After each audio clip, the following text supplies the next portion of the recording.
గన్నవరం మాజీ ఎమ్మెల్యే వల్లభనేని వంశీ మరోసారి తీవ్ర అస్వస్థతకు గురయ్యారు. శ్వాసకోశ సమస్య తలెత్తడంతో ఆయనను హుటాహుటిన కంకిపాడు ప్రభుత్వ ఆసుపత్రికి తరలించారు. కంకిపాడు ఆసుపత్రికి వంశీ భార్య పంకజశ్రీ, మాజీ మంత్రి పేర్ని నాని చేరుకున్నారు. ఆయన ఆరోగ్యంపై కుటుంబ సభ్యులు ఆందోళనలో ఉన్నారు.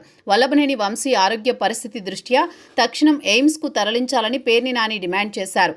వరుస కేసుల్లో చిక్కుకున్న వల్లభనేని వంశీమోహన్ రిమాండ్ ఖైదీగా ఉన్న సంగతి తెలిసిందే. దాదాపు 100 రోజులకు పైగా ఆయన జైల్లోనే ఉన్నారు. ఒక కేసులో బెయిల్ వస్తుంటే మరో కేసులో ఆయనకు రిమాండ్ కొనసాగుతోంది.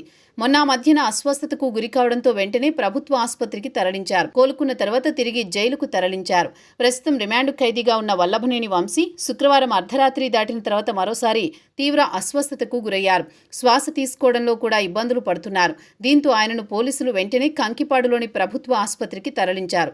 విషయం తెలుసుకున్న వంశీ సతీమణి పంకజశ్రీ, వైసీపీ జిల్లా అధ్యక్షుడు పేర్ని నాని కంకిపాడు ప్రభుత్వ ఆసుపత్రికి చేరుకున్నారు.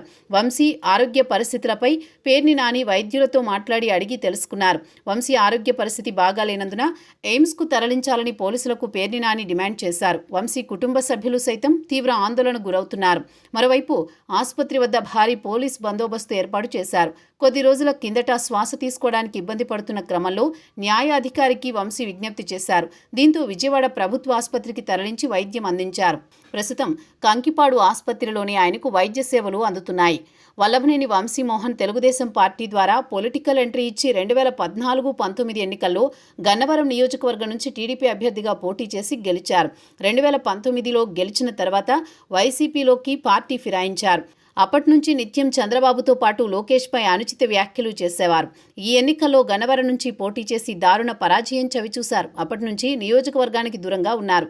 అయితే కూటమి ప్రభుత్వం వరుస కేసులు పెట్టి వల్లభనేని వంశీని జైల్లో పెట్టింది. అయితే వంశీ అనారోగ్యానికి గురికావడంతో కుటుంబ సభ్యులు ఆందోళన చెందుతున్నారు.